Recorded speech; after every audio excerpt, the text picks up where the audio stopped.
Olá, boa noite, Opinião Livre, eu sou Tatiades e hoje vamos continuar debatendo um tema muito importante, a Lei Maria da Penha. Com a gente aqui é Celina Simões, boa noite. Boa noite. Que é coordenadora da Casa Sofia. Sim. O José, que esteve conosco no programa passado, voluntário da Casa Sofia também. Bom, Paulo Cremonese eu não preciso nem apresentar. Boa noite.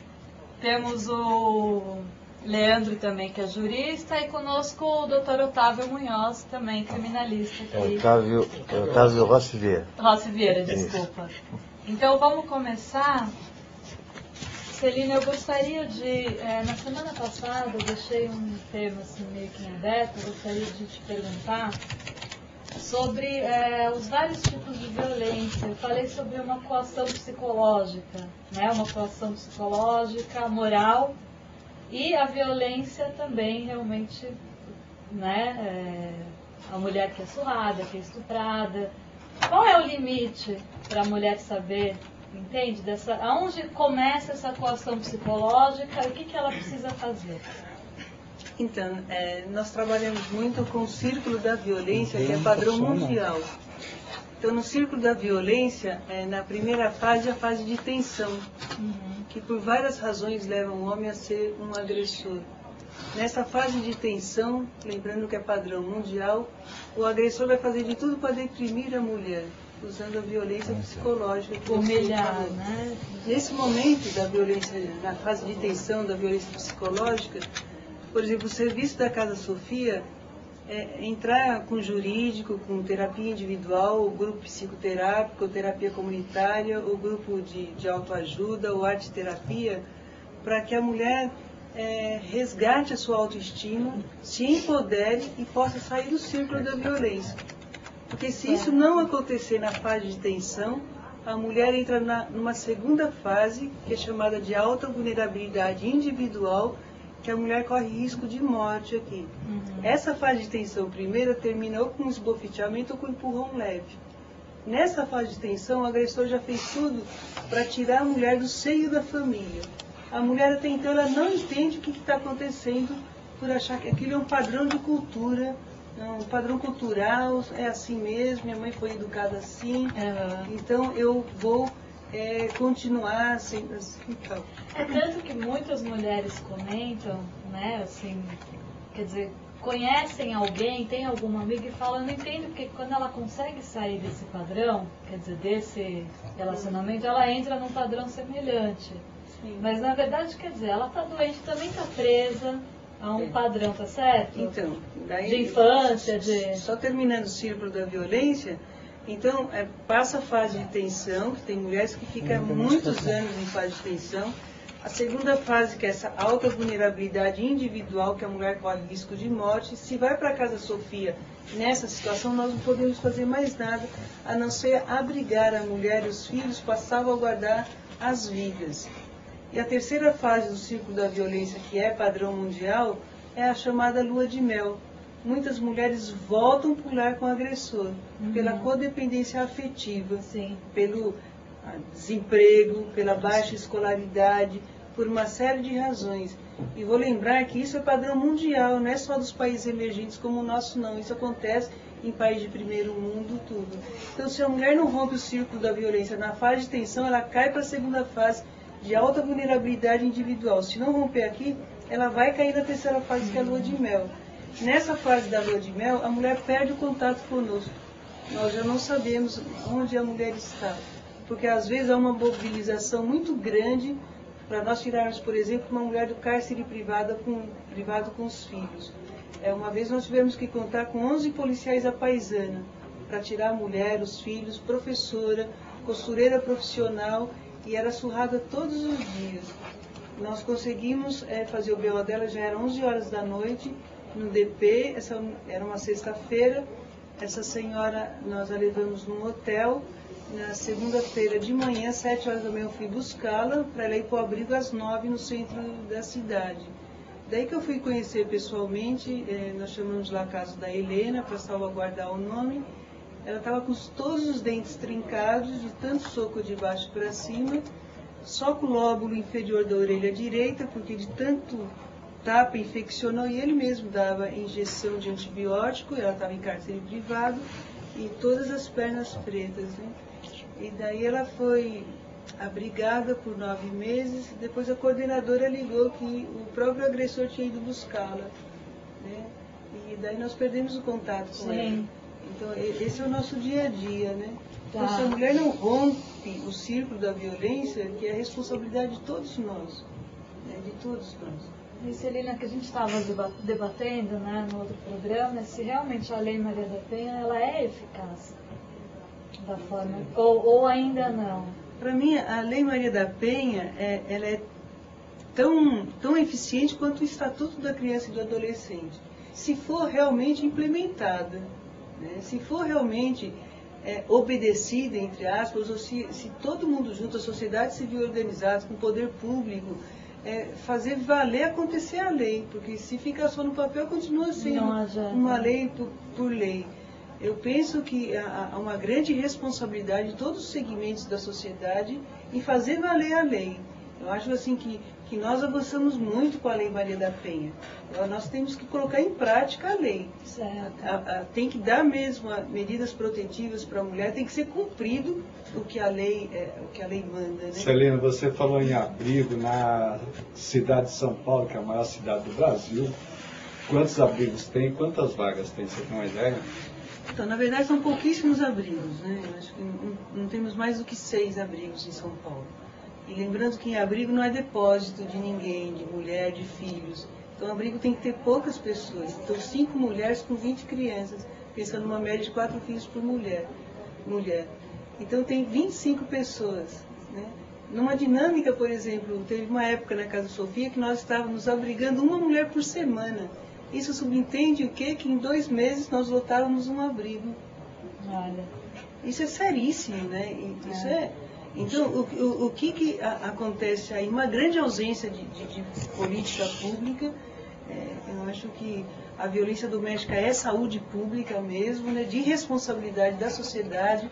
Acabou aquele papo que em briga de marido e mulher ninguém bota a colher. Hoje nós falamos que em briga de marido e mulher você bota a colher. Né? Porque nós somos responsáveis junto uma sobrevida maior dessa própria mulher e dos seus filhos. E lembrando o cartaz excelente da Patrícia Galvão, onde uma mulher sofre violência, a família toda é violentada. Né? Sim. Então é um cuidado de todos nós. Né? Cara, tá subindo esse aí.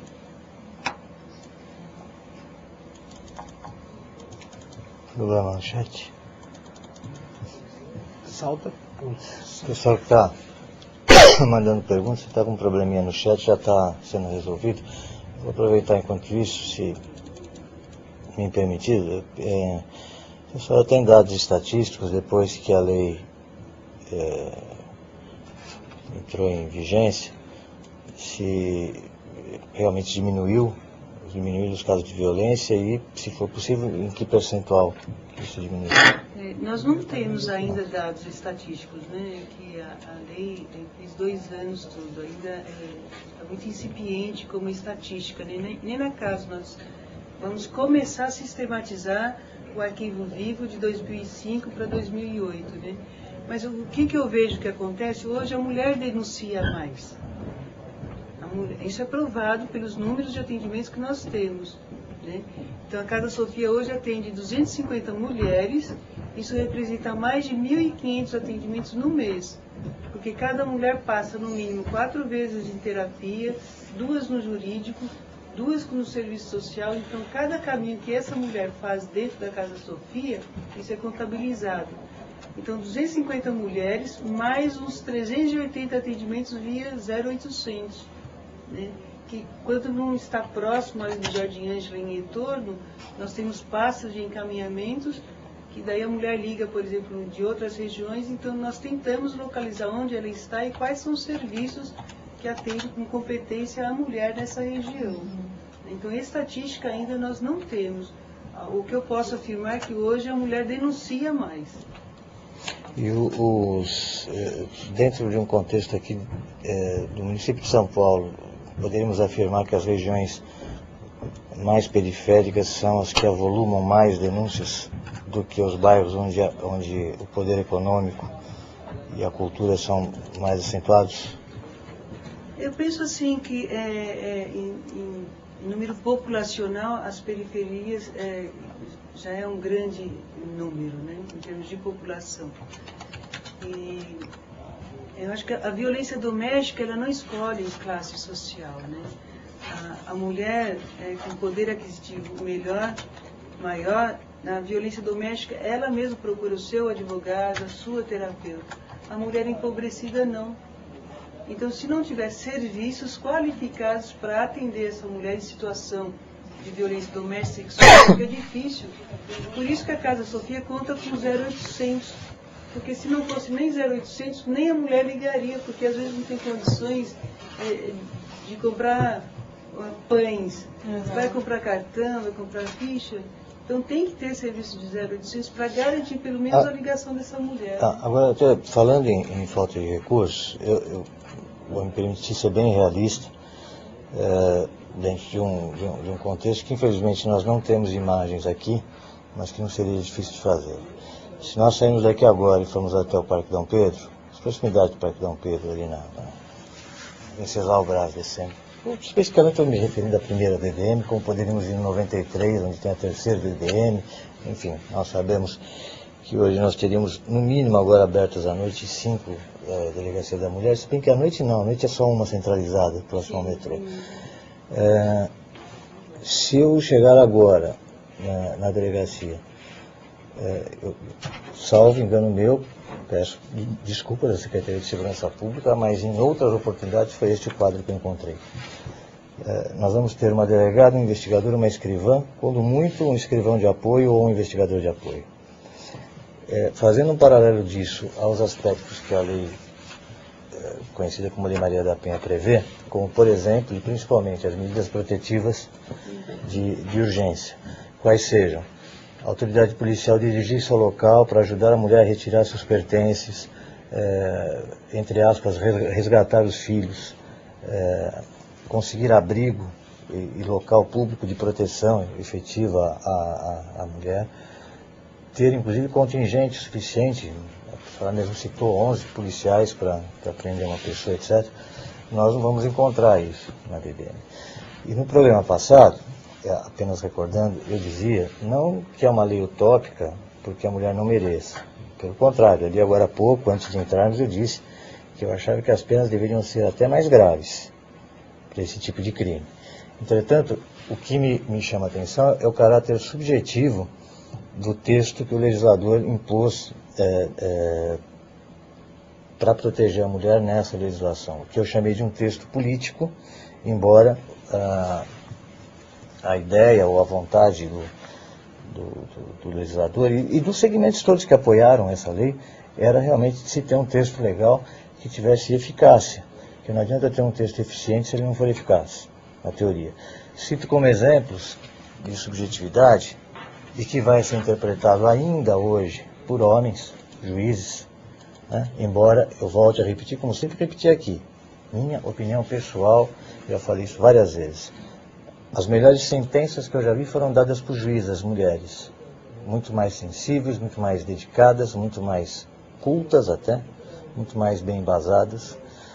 As melhores atuações que eu já vi no Ministério Público foram feitas por promotoras mulheres, mas a maioria dos juízes ainda hoje são homens, que são aqueles que vão efetivamente interpretar a legislação e adotar as medidas e eventualmente a sentença. Então, numa lei onde tem um artigo que diz: considera-se violência contra a mulher qualquer ação ou omissão resultante de coabitação, convivência, relacionamento afetivo, etc. É tudo subjetivo. Por exemplo, se eu é apenas exemplificativo, se eu sair daqui e me apaixonar por uma pessoa à primeira vista, eu estou tendo um relacionamento afetivo, colocando uma interpretação até doutrinária, acadêmica. Ou eu posso estar há 1 ano com alguém e não considerar isso um relacionamento afetivo. Outros aspectos me chamam a atenção nessa legislação, a ponto de dar brecha aos advogados para que possam arguir a inconstitucionalidade do texto legal a partir de um dispositivo apenas, tentar-se anular todo um trabalho que foi feito, e foi feito, que eu sei, com o suor de todos os senhores que lutaram para ter uma legislação de defesa contra a mulher. Por exemplo, se o filho, na constância da família, bater na mãe, ele responde pela Lei Maria da Penha. Se ele bater no pai, vai pelo Código Penal normal, vai pela 9.099. Essa inconstitucionalidade é aberrante, no meu modo de ver. E é absolutamente sustentável no aspecto da inconstitucionalidade se levado ao judiciário como vem sendo levado. Cito também como exemplo o artigo 1º da lei, que já começa com o que eu chamo de um caráter político desnecessário, absolutamente desnecessário, que eu acho que deveriam ter ouvido a força que a sociedade queria ter para proteger a mulher. Quando diz que os crimes de violência contra a mulher previstos nessa lei são considerados crimes de violação aos direitos humanos, ou seja, a competência da Justiça Federal, né? Se levando em conta que isso não é um aspecto político, é um aspecto jurídico. A competência é óbvia, é indiscutível que seja da Justiça Federal. E vem depois esta norma, que é uma norma infraconstitucional, lá para baixo, não me lembro o número do artigo, dizer da criação dos juizados estaduais, especiais, etc. Ora, pelo ordenamento, nós sabemos que as disposições transitórias, elas vêm por último, pelo caráter de importância. Normalmente não. A formatação de textos legais são pela ordem de importância do tema. É parte geral, depois vem, vamos citar exemplo do próprio Código Penal. O primeiro crime que tem no Código Penal é o bem mais tutelado pelo Estado, que é a vida, artigo 121. Depois vamos para o patrimônio, 157. Quer dizer, toda a legislação segue esse organograma. Então, eu usaria desse tipo de argumento para dizer que a competência é da Justiça Federal. Eu não estou querendo com isso criticar a lei, pelo contrário. Eu estou querendo até sugerir, e me alonguei um pouco, sugerir, e me proponho inclusive a entrar nessa luta, se as entidades também se propuserem, para que se possa, não revogar a lei, pelo contrário, se possa produzir alterações em alguns artigos da lei, no sentido de que se possa dar uma adequação à conduta típica antijurídica culpável, que é o ato praticado pela pessoa, a um texto não subjetivo, interpretativo, mas a um texto concreto. E vou pegar o mesmo exemplo da semana passada. Para se caracterizar um crime de roubo, subtrair para si ou para outro, coisa alheia móvel, mediante violência ou grave ameaça. Quer dizer, tem todos os verbos encaixadinhos. Então, a partir do momento que o cidadão utiliza-se de violência, grave ameaça, para tirar algum bem material da outra pessoa, ele está cometendo crime de roubo. Numa lei interpretativa, é difícil haver uma adequação. Passa para que o juiz possa produzir a sua opinião pessoal. Quando chega em juízo, nós sabemos que vai muito tempo depois, pela morosidade do judiciário, que não é culpa dos funcionários do cartório, não é culpa talvez nem dos juízes, é culpa do Estado como um todo, que não dá estrutura para isso. As testemunhas já não aparecem mais, não se recordam de alguns fatos, e na maioria dos casos, a mulher já perdoou ou já não tem mais interesse.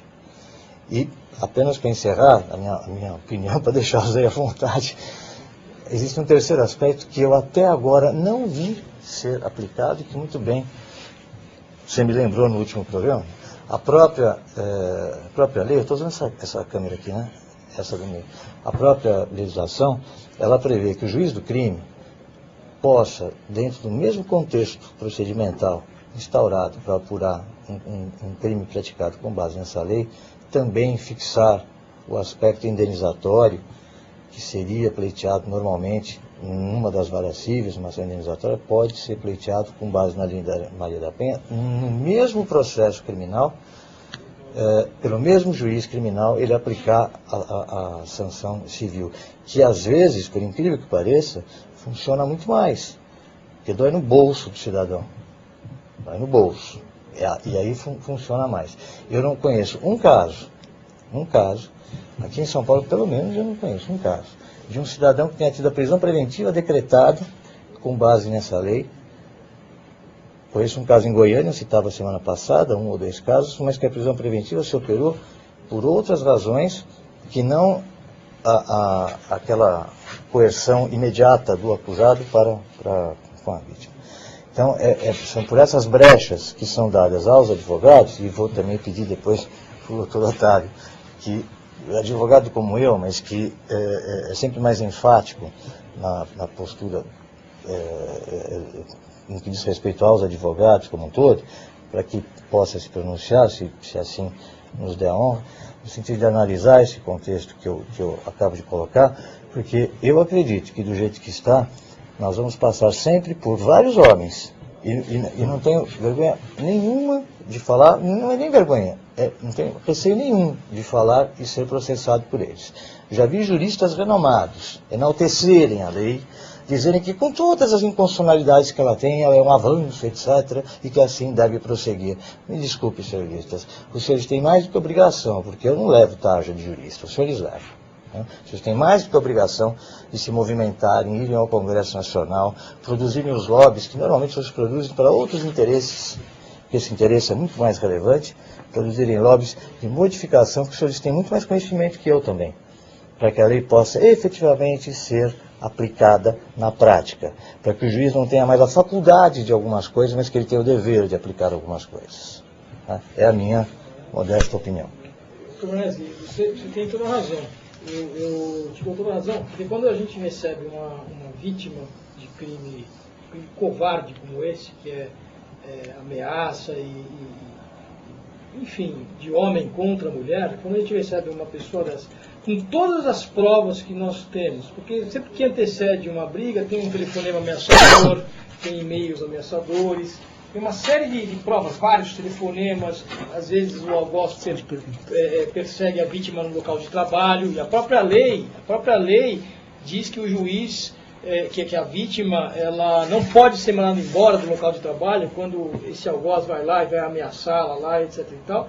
E você leva isso para o juiz, e a própria lei fala das medidas protetivas e emergenciais, você leva para o juiz, e o juiz simplesmente fica numa passividade irritante, inclusive, e se desculpando com tudo isso que você acabou de falar. Então, e aí vai no que a convidada acabou de falar também, quer dizer, não adianta ter uma lei escrita no papel que não funciona, e não funciona, porque quando você recebe uma ameaça, quando você recebe uma série de telefonemas, né, às vezes um casal que se separou, né, um casal de namorados até, que se separa, e o homem fica, não, eu vou voltar, você vai voltar comigo, você vai não sei o que, não, porque senão eu te mato, etc e tal. Você leva isso para o juiz... Que efetivamente já aconteceu, que já aconteceu, e ela está desesperada, porque ela tem que voltar para casa, e isso dá medo mesmo, quer dizer, você leva isso para o juiz, e o juiz... E tem a medida protetiva, a medida imediata, que o juiz poderia tomar. Ele pode, inclusive, aplicar distanciamento de 300, 400, então, não é 500 só o metros. delegado que não vai lá porque não tem estrutura. O próprio juiz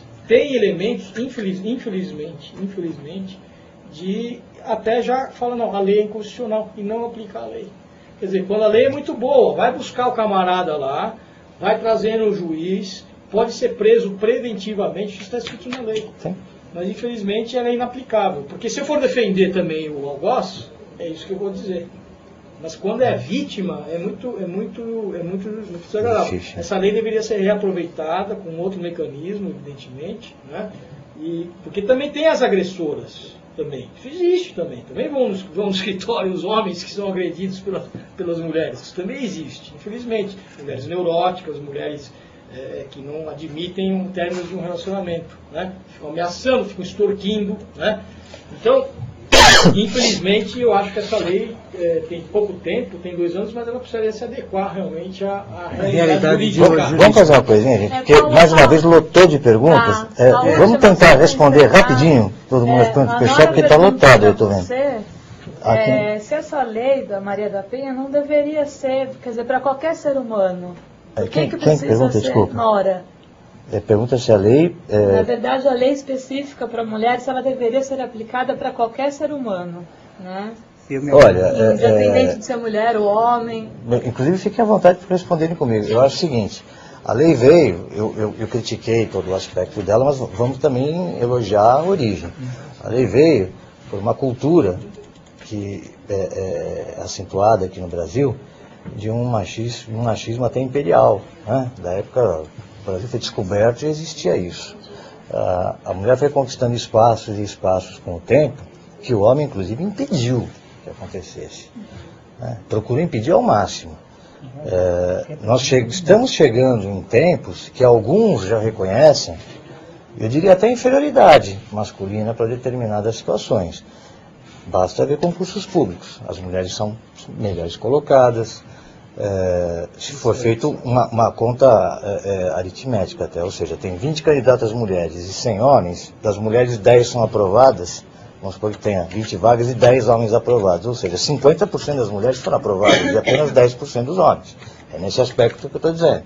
Então, esses avanços causaram uma série de vantagens, vamos dizer, para a mulher, e também uma série de desvantagens, que o homem se sentiu inferiorizado com relação a isso, e a partir daí começa a se usar a força bruta. O fato da lei ser usada para todos, eu acho que ela deveria ser usada para todos, é a minha sustentação, sim, de uma forma diferenciada, como eu disse no programa passado. Bastaria acrescentar alguns artigos ao Código de Processo Penal, alguns parágrafos, como foi acrescentado da prisão preventiva e o vamos colocar assim, do desenquadramento, não é o termo correto, do crime de violência, de lesão corporal, mas praticado na relação prevista na Lei Maria da Penha, que não se aplica à Lei 9.099. Então, eu acho que deveria ser aplicado para todos com muito mais rigor. Como eu acho também que a Delegacia da Mulher, tudo bem, ela vem dar um sustentáculo, mas mesmo quando ela não existia, o delegado tinha obrigação de atender, e se visse que a mulher estava constrangida, tinha que chamar uma policial do sexo feminino para tirar o constrangimento e atender bem, que é a obrigação do Estado. Então, eu aproveito até deixo uma pergunta, enquanto eu estou tirando para as outras, né, se a sua entidade, que nós nos permitimos conhecer e até pesquisar um pouco, depois da vinda do primeiro programa, que é uma entidade com credibilidade, com histórico, com um passado de grandes vitórias, de muita dificuldade, muito suor, mas de grandes vitórias. Eu lhe perguntaria, lhe pediria até, se for possível, essa pergunta, deixar para o final, porque eu acho que poderia até se alongar. Que incentivo qualquer governo, não é este não, que incentivo qualquer governo deu para uma entidade que faz a função que o Estado deveria fazer. Isso é obrigação do Estado. A senhora está recolhendo 1.500 pessoas, está recolhendo filhos, etc., mas é função do Estado, é obrigação do Estado. Quer dizer, o Estado é ineficiente, passa para a iniciativa particular, porque se não fosse entidade como a da senhora, essas mulheres teriam que estar recorrendo ao serviço funerário municipal nesse momento. Provavelmente a grande maioria. Então, pela ineficiência do Estado, não fosse a entidade que a senhora preside, nós teríamos que estar aqui discutindo a eficiência do serviço funerário municipal. Então, o Estado deveria se preocupar mais, e quando eu digo se preocupar mais, é com verba, sim, é com gente procurando dar suporte, assistentes sociais, psicólogos, etc., mas com verba, não verba para incentivar pagamento de salário, não, é verba para dar condições realmente, condição financeira, para a população menos favorecida poder contribuir com o que o Otávio disse, com o que a doutora disse, com o que nós todos dissemos, contribuir com a aplicação da lei. É difícil para ela ter uma estrutura com um marido psicopático, etc., como é que ela vai proteger? Não sai nem porte de arma, mas, desculpa a comparação, vamos supor que uma marido extremada só tem que usar uma arma. Não pode, não tem mais, é difícil, é só a Bíblia Diniz que tem, etc. Agora vamos colocar na prática, porque eu até me permito presumir que a senhora seja contra armas, mas assim, se a senhora quiser contratar um segurança para um desses abrigos, a senhora vai ter que passar por uma burocracia tremenda na Polícia Federal para conseguir fazer o cidadão ter uma arma. Quer dizer, todas essas dificuldades, eu acho que cabem à sociedade, principalmente nesse momento aí que ficam fazendo propaganda em horário gratuito da televisão, né? Caberia esses candidatos terem um pingo de vergonha na cara e procurarem aperfeiçoar aquilo que já nasceu com a intenção boa. Tem mais perguntas? Tem duas perguntas um pouco parecidas. A Crisita pergunta se a mulher de classe alta tem medo de denunciar por causa de uma exposição. E a Nora pergunta se há esse medo da denúncia por um medo de uma vingança. Quer dizer, ela está protegida da vingança no momento que ela denuncia ou não? Antes de responder essas perguntas, eu gostaria de voltar na Claro. Primeiro, assim, a Casa Sofia é o Núcleo de Defesa e Convivência da Mulher, chamada Casa Sofia. É um dos serviços da Sociedade Santos Mártires, que tem mais 29 serviços na região do Jardim Ângela e em entorno. Hoje nós somos total da Sociedade Santos Mártires 320 funcionários. Nós não atendemos 1.500 mulheres, são 1.500 atendimentos no mês. O nosso aditamento é para 250 mulheres. Multiplicado, quantas vezes ela passa em terapia, quantas vezes no jurídico, soma-se E daí vai dar mais de 1.500 atendimentos no mês. Que a minha torcida em pensamento foi que pudesse acolher 1.500. Assim, eu realmente sou coordenadora do Núcleo de Defesa, não sou dona de ONG em hipótese alguma, porque uma ONG ela é sustentada por impostos do nosso povo. E nós sabemos que no Brasil quem mais paga impostos é o pobre, que está em torno de 48% e contra 26% da classe mais alta. Então, é imposto de todos nós que está pagando todos os nossos serviços, né? E eu penso, quanto ao medo que a colega perguntou, sempre haverá medo da denúncia. Sempre haverá medo. Ou na classe alta ou na classe baixa, porque qualquer um vai ter medo do que pode acontecer. Sim. A partir da denúncia, do que a pessoa realmente é capaz de fazer a partir da denúncia, né? E mesmo assim, volto a falar aquilo que eu já tinha dito antes, que hoje em dia, visto numa história passada, a mulher está denunciando mais. Porque, por pouco que seja, ainda tem mais serviços hoje para as mulheres. Isso é fato. Nós temos Iliana de Gramont, que é casa direta da prefeitura, temos a Casa Sofia, que é uma casa indireta da prefeitura, temos outros, tem Cidinha Copycat, tem vários outros órgãos que hoje atendem a mulher aqui. Só para esclarecer, porque talvez eu tenha cometido, não digo uma injustiça, né, porque eu falei do governo do Estado, mas enfim, de forma indireta, apenas para a gente dar formato, seria uma autarquia, uma entidade civil sem fins lucrativos, uma ONG efetivamente? A Sociedade Santos Mártires é uma ONG. É uma ONG? É uma ONG que tem 30 serviços ao todo. Isso nós atendemos mais ou menos por mês 10 mil pessoas no público direto, desde criança, adolescente, pessoa com deficiência, mulher, então um centro de defesa da criança e do adolescente. Isso num total 10 mil pessoas no mês, que dá 25 mil pessoas indiretamente atendidas por mês, na região do Jardim Ângela e em entorno. De qualquer forma, eu não conheço, mas pelo que a gente vê, inclusive, o governo se dedicar a determinadas situações, eu acredito que faltem recursos sempre, que não são setores priorizados, normalmente. Falta muito recurso. Eu conheço o salário do pessoal lá, boa parte é voluntário, os que trabalham efetivamente, que tem que ganhar o pão, porque se dedicam lá o tempo todo, os salários deles são baixíssimos. A advogada lá, sem mencionar o nome, mas ela ganha menos do que um escrevente do judiciário. Quer dizer, olha, eu não sei se eu posso falar em nome do outro, eu vou falar em meu nome. Eu sei que é pouco, e inclusive ainda é suscetível de aprovação dos senhores, mas eu quero colocar uma parte do meu tempo à disposição dos senhores, se precisar de uma medida jurídica. Não digo integralmente os 30 dias, mas se tiver que pelo menos ir num fim de semana atender, ouvir, ou ser chamado por vocês um dia da semana, 2 horinhas, falar, temos estes casos que precisam ser acompanhados. Eu estou me propondo, que dentro da minha possibilidade, que eu posso fazer, a contribuir com alguns acompanhamentos de casos que vocês recebem ali, que precisem para dar suporte e ajuda a colega advogada ou aos colegas advogados que estejam ali. Será muito bem-vindo. Para vocês que não conhecem a Casa Sofia, no Orkut está lá, Defesa da Mulher Casa Sofia. Tem um artigo do Gilberto de Menstein falando sobre o sucesso das Santimártires e o combate à violência. Está lá no Orkut, lá proibido não conhecer.